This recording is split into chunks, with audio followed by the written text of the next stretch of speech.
السلام عليكم ورحمة الله وبركاته. عودة بعد غياب طويل.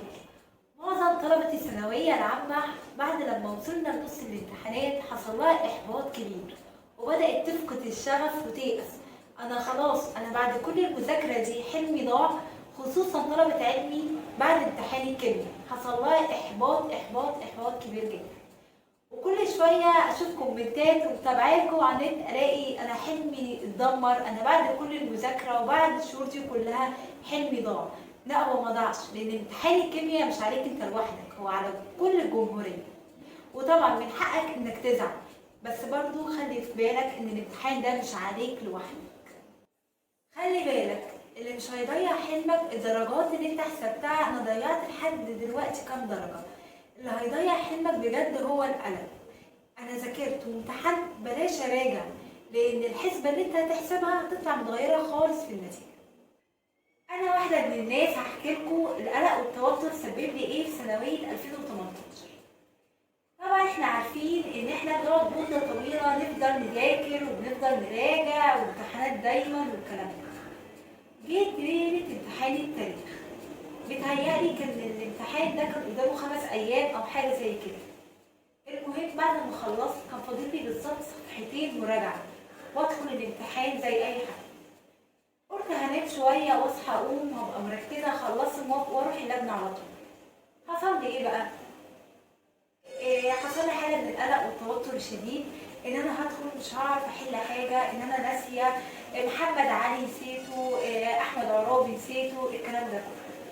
والحاله دي سببت لي بجد ان انا اعصابي فاتت وما قدرتش ادخل الامتحان.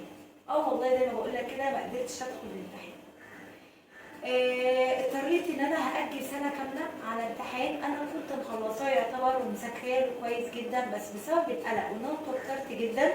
انا من الناس ما بعرفش امسك اعصابي، يعني حتى في الجامعه كان دايما اعصابي بتفلت شويه بس بقدر اسيطر شويه.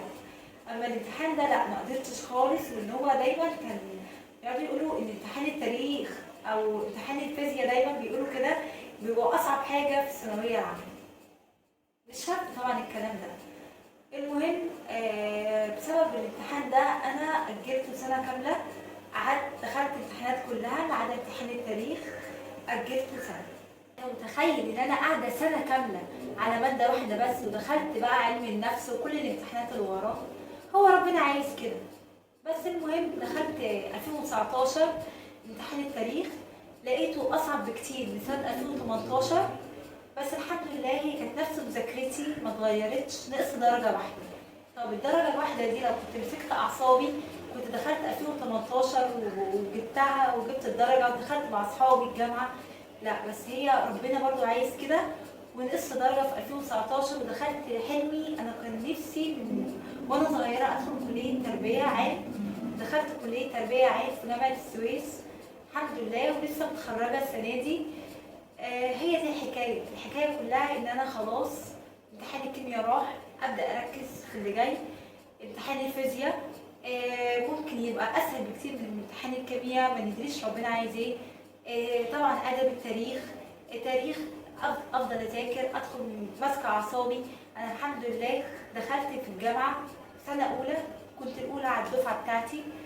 بدات استمريت ان انا ابقى من الاوائل، طلعت تقدير امتياز. لسه بقى معرفش تقدير سنه رابعه هيبقى عامل ازاي، بس هي الفكره ان انا امسك اعصابي واللي ربنا كاتبه كده كده هشوف. السلام عليكم ورحمه الله وبركاته.